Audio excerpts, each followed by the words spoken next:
mariée de force à 12 ans, enceinte à 13. Son corps, brisé, ne devait jamais enfanter à nouveau. Et pourtant, de son unique fils allait naître une dynastie. Elle, Margaret Beaufort, enfant sacrifiée devenue conspiratrice implacable, a changé à jamais l'histoire de l'Angleterre. Mais à quel prix? Derrière ces prières se cachait une stratégie mortelle et un secret que l'histoire n'a jamais osé révéler. Dans la pénombre glaciale d'une Angleterre déchirée par la guerre et l'ambition, un cri étouffé résonna derrière les lourdes portes d'un manoir isolé. Ce n'était pas le cri d'une femme aguerrie, mais celui d'une enfant à peine sortie de l'enfance, un corps frêle tordu par une douleur que aucune chair si jeune aurait jamais dû connaître. Elle avait 12 ans quand on la maria, 13 quand son ventre, gonflé par une grossesse imposée, se transforma en prison mortelle. Elle s'appelait Margaret Beaufort.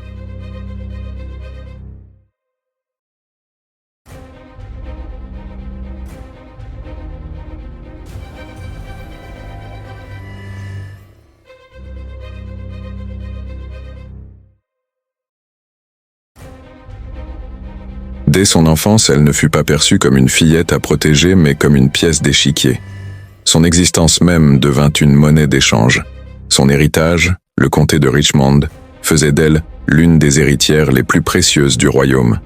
C'est pour cela que, avant même d'avoir connu l'innocence, on décida de la marier. Un mariage arrangé, une transaction politique, une sentence déguisée en cérémonie.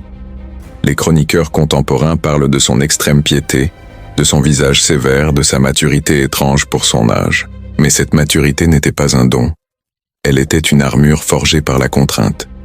À 12 ans, elle fut livrée à Edmund Tudor, demi-frère du roi Henri VI.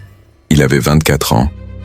Elle, à peine une enfant, dut s'agenouiller devant lui, prononcer des vœux qu'elle ne comprenait qu'à moitié, et devenir une épouse dans un sens qui n'avait rien de spirituel.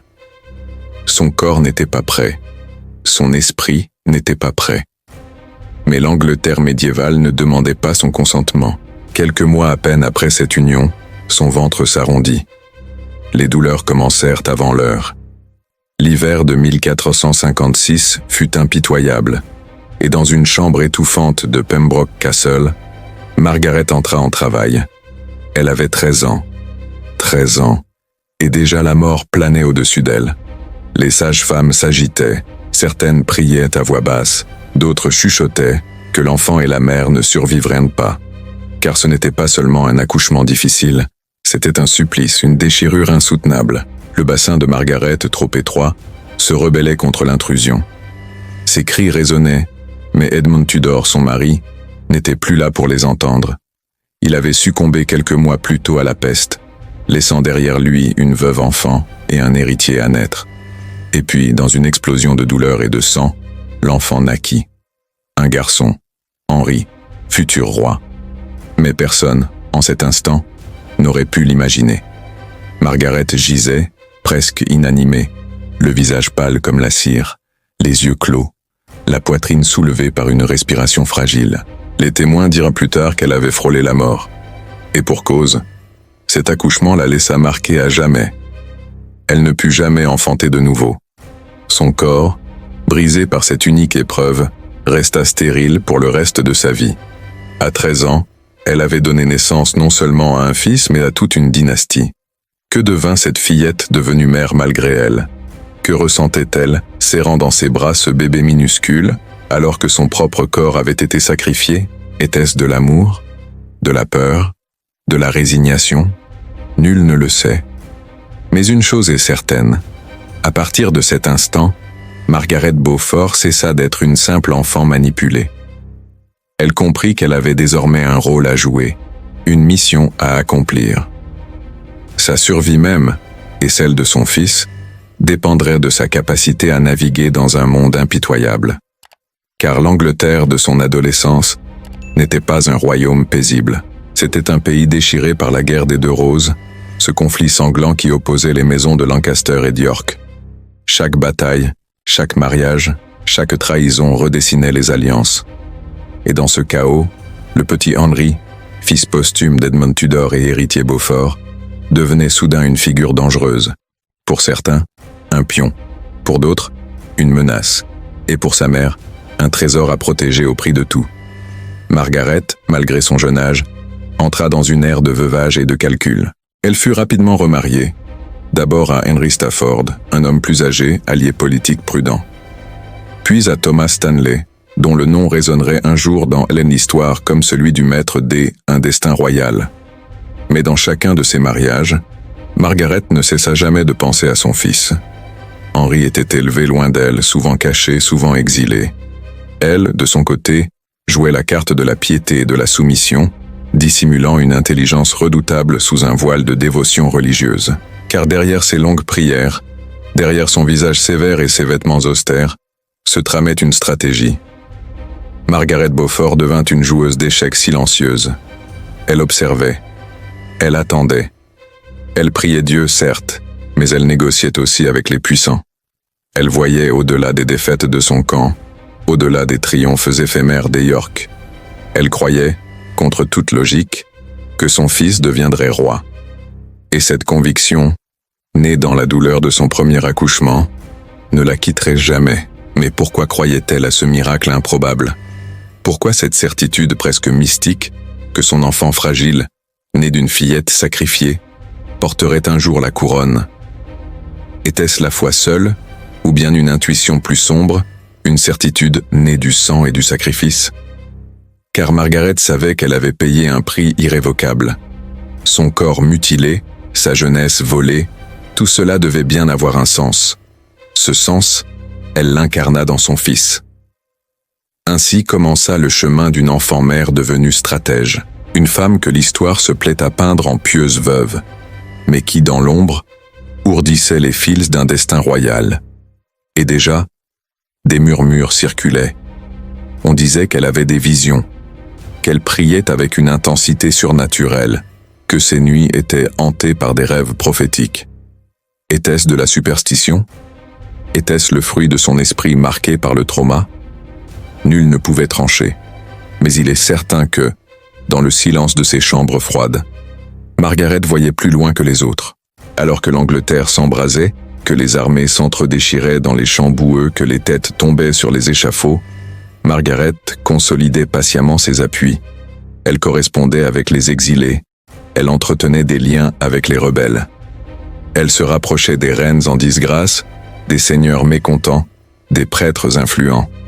Toujours avec la même obsession, préparer le retour de son fils, préparer son couronnement, mais encore fallait-il survivre, car chaque victoire de la maison d'York rapprochait la menace. Chaque défaite des Lancastre fragilisait davantage la position de Margaret, et dans ce jeu mortel, la moindre erreur pouvait lui coûter la vie. Pourtant, elle ne céda pas un instant. Elle demeura droite, froide, inflexible, une enfant devenue pierre, une mère devenue stratège, une femme façonnée par la douleur et le sacrifice. Et déjà, un chuchotement inquiétant, élevé dans les couloirs du pouvoir. Cette femme n'est pas ordinaire.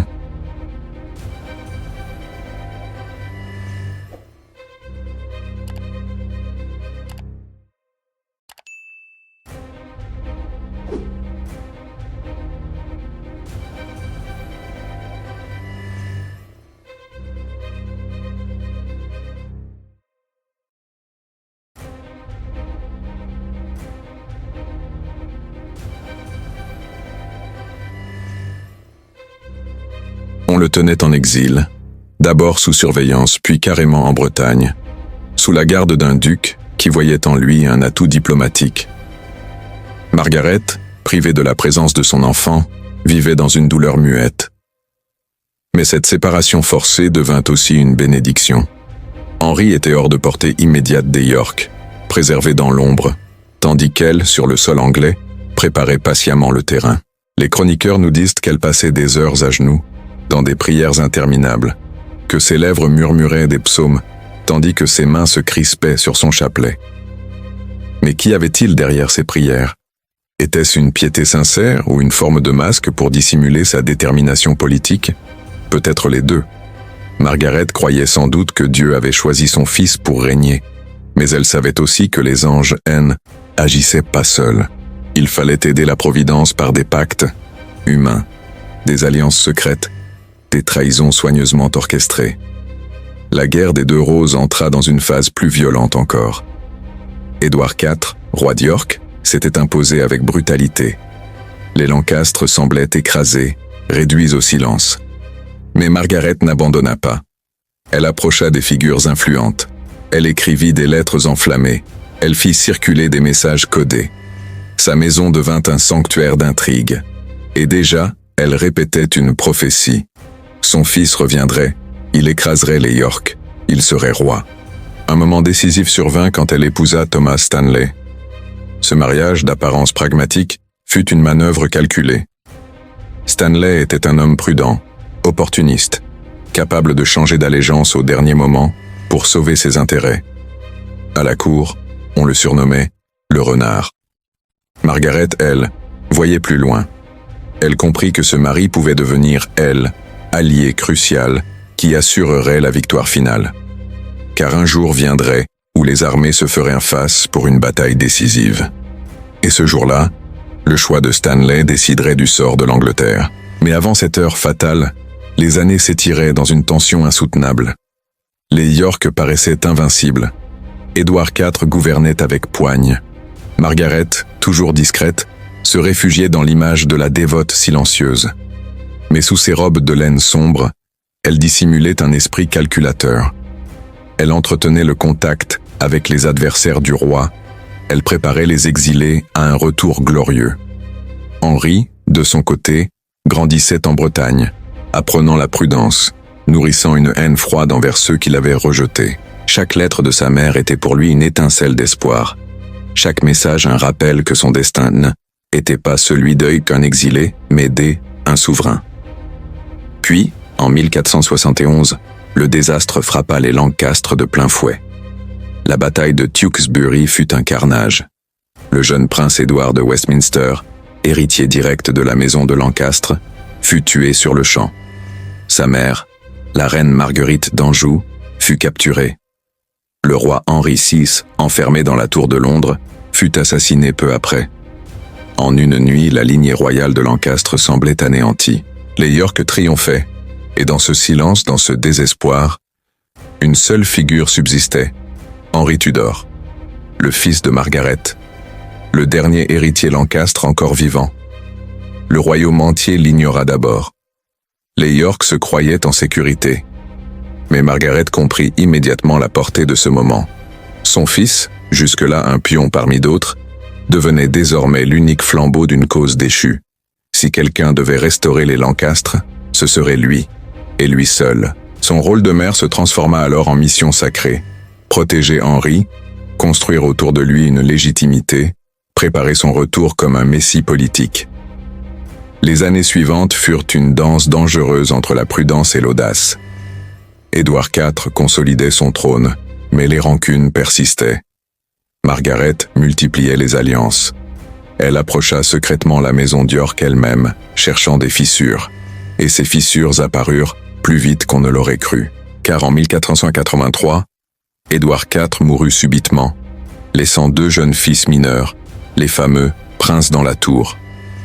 Leur oncle, Richard de Gloucester, s'empara alors du pouvoir, se proclamant Richard III.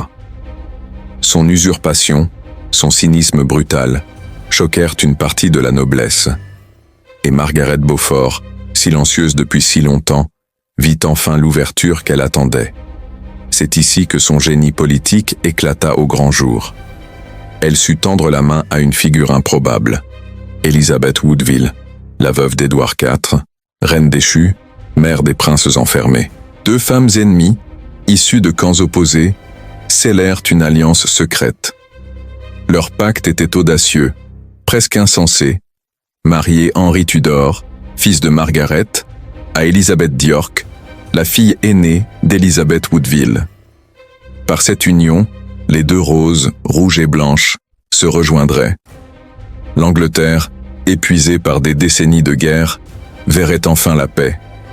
Mais pour que ce plan fonctionne, il fallait plus qu'un mariage projeté.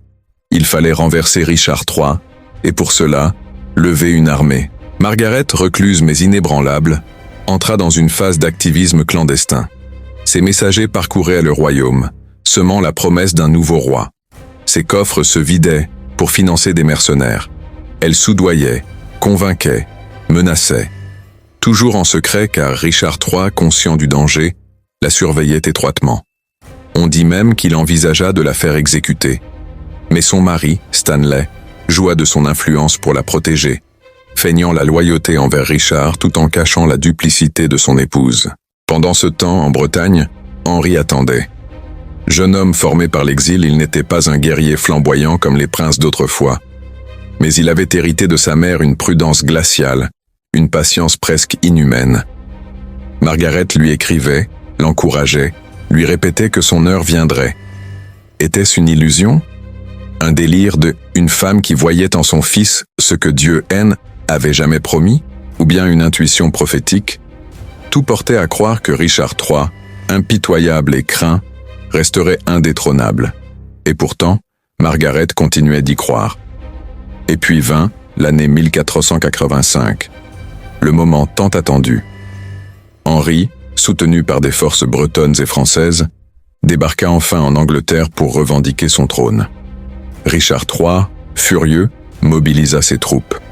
Les deux armées se dirigèrent vers Bosworth, une plaine tranquille, destinée à devenir un théâtre de légende.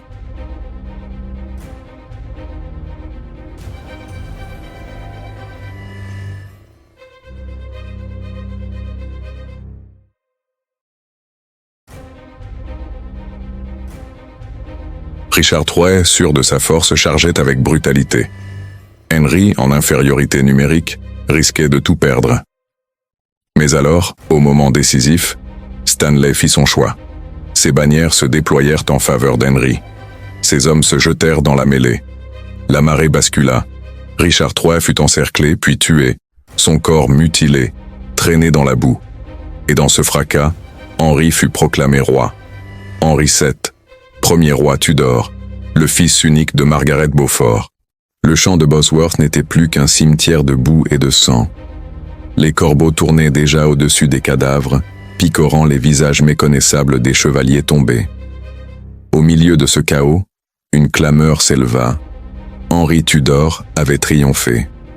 Richard III gisait, mort, et avec lui s'éteignait la lignée d'York. La rose rouge des Lancastre venait de renaître, mais elle ne triomphait pas seule. Car dans l'ombre de ce couronnement improvisé, se tenait une autre figure, invisible aux yeux des soldats mais présente dans chaque battement de tambour, dans chaque cri de victoire. Margaret Beaufort, la mère, celle qui, contre toute logique, avait fait de son fils un roi. Quand Henri VII monta sur le trône, il n'était pas seul à gouverner. Derrière lui, discrète mais omniprésente, se trouvait Margaret. On la surnomma My Lady the King's Mother, un titre unique, un honneur inédit. Contrairement aux reines-mères traditionnelles, elle ne se retira pas dans la piété lointaine. Elle installa sa présence au cœur même du pouvoir. Elle signait ses lettres avec une autorité glaciale, scellait des décisions politiques, recevait des ambassadeurs, toujours avec un voile de modestie, toujours sous l'apparence d'une humble servante de Dieu, mais son influence s'étendait partout. Henri, prudent, austère, méfiant, ressemblait beaucoup à sa mère. Leur relation n'était pas tendre au sens habituel, pas d'élan d'affection, pas de rire partagé, mais une complicité silencieuse, faite de devoirs, de calculs, de prières. Margaret voyait en lui non seulement son fils, mais l'incarnation vivante de son sacrifice. Elle avait risqué sa vie à 13 ans pour lui donner naissance. Elle avait supporté des décennies de guerre pour préserver sa cause. Elle avait joué sa réputation, sa fortune, son âme même, pour l'asseoir sur ce trône. Désormais, elle régnait à travers lui. La consolidation du pouvoir Tudor fut lente, fragile, constamment menacée. Les partisans d'York complotaient encore. Des imposteurs surgissaient, prétendant être les princes de la tour, miraculeusement survivants. Le royaume épuisé restait instable. Dans cette atmosphère d'incertitude, Margaret Beaufort se tenait en vigie. Elle encourageait son fils à ne jamais relâcher sa vigilance. Elle soutenait ses mariages politiques et surtout, elle veillait à l'accomplissements du pacte qui avait rendu possible Bosworth. Elle, union d. Henry avec Elizabeth d. York. Ce mariage, scellé en 1486, fut l'événement fondateur de la dynastie Tudor. La rose rouge et la rose blanche s'unissaient enfin. La paix semblait possible. Mais derrière les apparences de réconciliation, les tensions persistaient. Élisabeth, épouse d'Henri, devenait reine. Mais Margaret s'arrangea pour rester la figure dominante de la cour. Elle refusait de céder le premier rang. Souvent, on la voyait marcher à côté de la reine, non derrière elle, comme pour rappeler à tous que son autorité surpassait celle de sa belle-fille. Certains chroniqueurs murmuraient qu'Élisabeth vivait dans une ombre pesante, réduite au silence par cette belle-mère omniprésente. La véritable reine, c'était Margaret. Cette position exceptionnelle s'accompagnait d'une aura quasi mystique. Elle continuait de cultiver l'image d'une femme pieuse, se levant à l'aube pour prier, finançant des couvents, distribuant des aumônes. Mais derrière cette piété se cachait une discipline implacable. Elle contrôlait ses terres avec une rigueur militaire, écrivait des lettres détaillées à ses intendants, exigeait une loyauté absolue. Chaque monastère qu'elle fondait devenait aussi un lieu où elle, on priait pour la survie des Tudors, pour la stabilité de leur règne. Et quand des rébellions éclatèrent, comme celle de Lambert Simnel en 1487 ou celle de Perkin Warbeck dans les années 1490, Margaret redoubla d'ardeur. Ces imposteurs prétendaient incarner les héritiers d'York disparus et menaçaient directement la légitimité d'Henry. La mère du roi ne prit jamais les armes, mais son rôle fut tout aussi crucial. Financer les armées loyales, renforcer le réseau d'espions, convaincre les nobles hésitants. Chaque fois, la couronne fut sauvée, et dans chaque victoire silencieuse, on pouvait sentir la main de Margaret. Mais son influence n'était pas seulement politique. Elle façonna aussi le visage religieux et intellectuel de l'Angleterre. Passionnée par les évangiles, obsédée par le salut de son âme, elle se fit mécène des universités. Elle fonda des collèges à Cambridge, comme le Christ's College et le St. John's College, assurant que sa mémoire s'enracinerait dans la pierre et dans le savoir. Pour elle, la foi et le pouvoir haine étaient ne pas séparés. Ils se nourrissaient, elle, un de elle, autre. Elle voyait l'éducation comme une arme spirituelle, une manière d'élever l'Angleterre sous la bannière Tudor.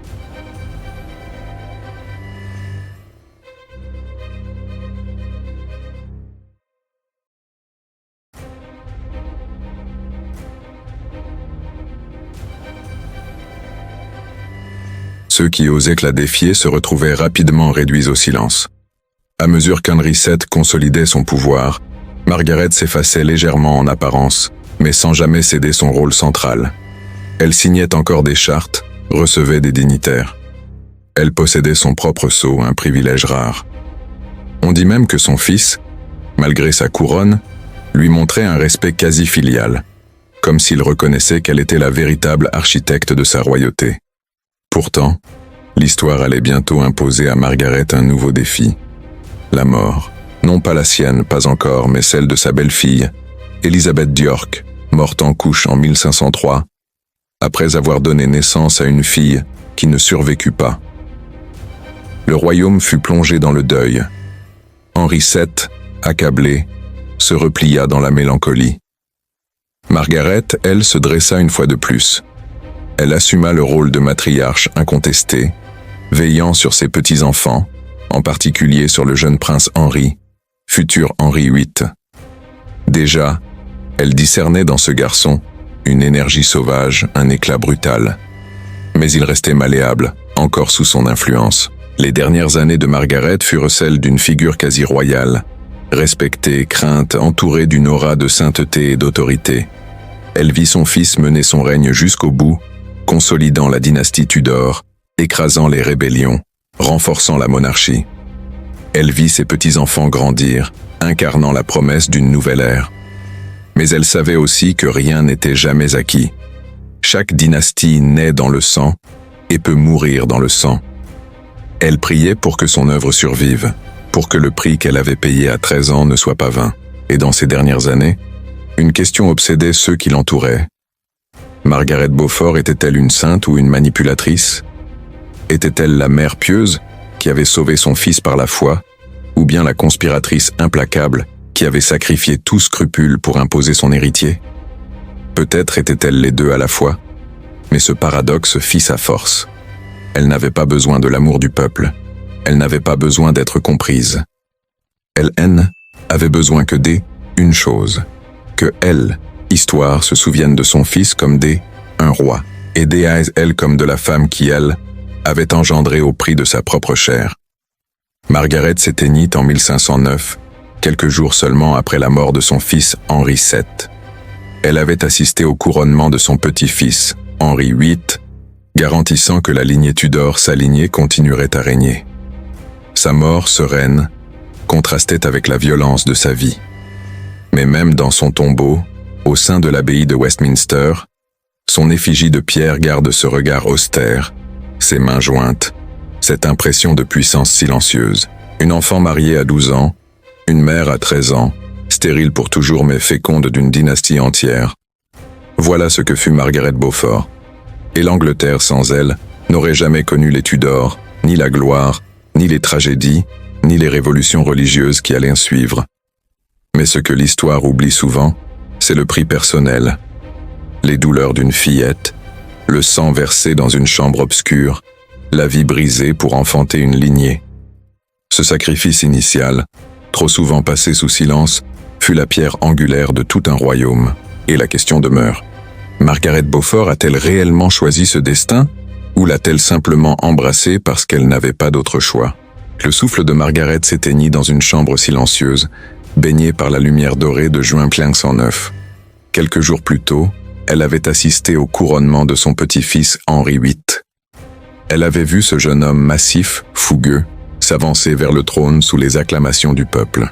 Elle avait vu dans ses yeux une flamme différente de celle de son fils.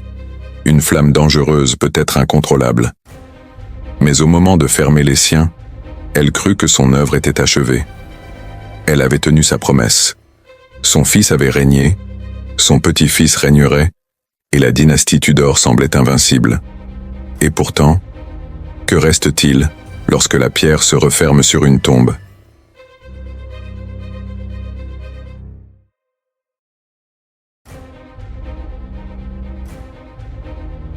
Certains l'accusèrent d'avoir trempé dans la disparition des princes de la Tour, ces enfants d'York que Richard III aurait fait tuer. D'autres insinuèrent qu'elle avait manipulé les Stanleys, soudoyé des espions, poussé son fils à des mariages imposés. On la disait pieuse, mais aussi calculatrice, capable de justifier n'importe quel crime, si cela servait le destin des Tudors. Était-elle la protectrice de l'Angleterre ou sa plus subtile conspiratrice? Ses contemporains furent partagés. Les uns la louaient pour sa piété exemplaire. Les autres frissonnaient devant son regard froid, devant cette absence d'émotion apparente, comme si la douleur de sa jeunesse avait figé ses traits pour toujours.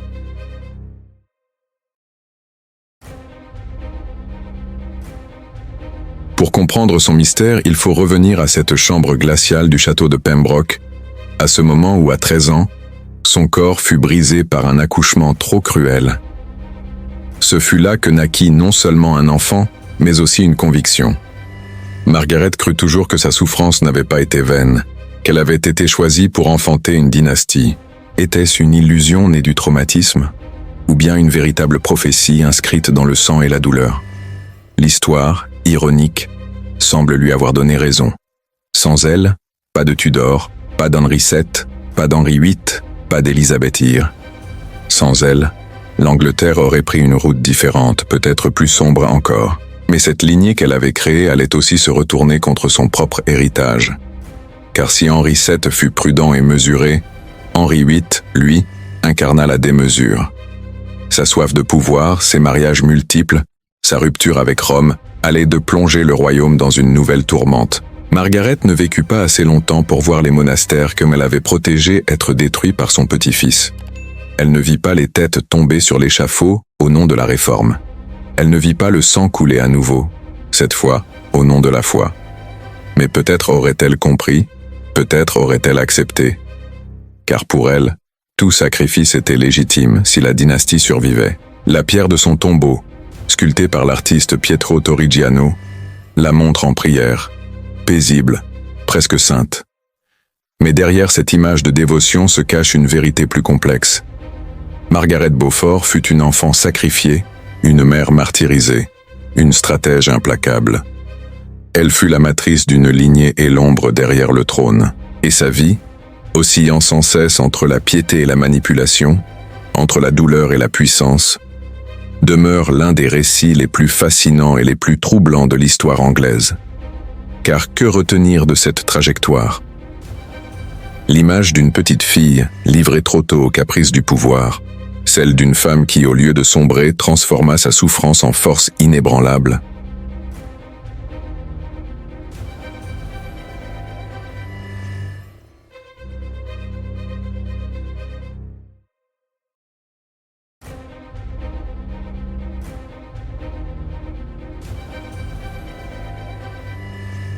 Et peut-être, tout finit aussi avec elle. Car si les Tudors ont brillé, ils se sont aussi consumés. Un siècle après son sacrifice, la dynastie s'éteignit avec Élisabeth Ire, dernière héritière de son sang. Était-ce la vengeance du destin? Le rappel cruel que nul pouvoir, même fondé dans la douleur la plus absolue, ne peut durer éternellement? Ou bien était-ce, encore une fois, la main invisible de Margaret qui, depuis son tombeau, s'assurait que nul ne profite trop longtemps de ce qu'elle seule avait rendu possible? Une certitude demeure. Margaret Beaufort ne fut pas une simple femme du Moyen-Âge. Elle fut une force, une énigme, une ombre. Énigme.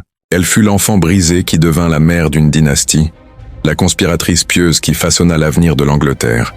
Et même aujourd'hui, 5 siècles plus tard, son regard semble encore nous interroger à travers la pierre de Westminster. Était-elle une sainte? Était-elle une manipulatrice? Ou était-elle, tout simplement, l'incarnation la plus pure et la plus terrifiante du pouvoir? Et si, au fond, tout cela n'avait été qu'un prélude?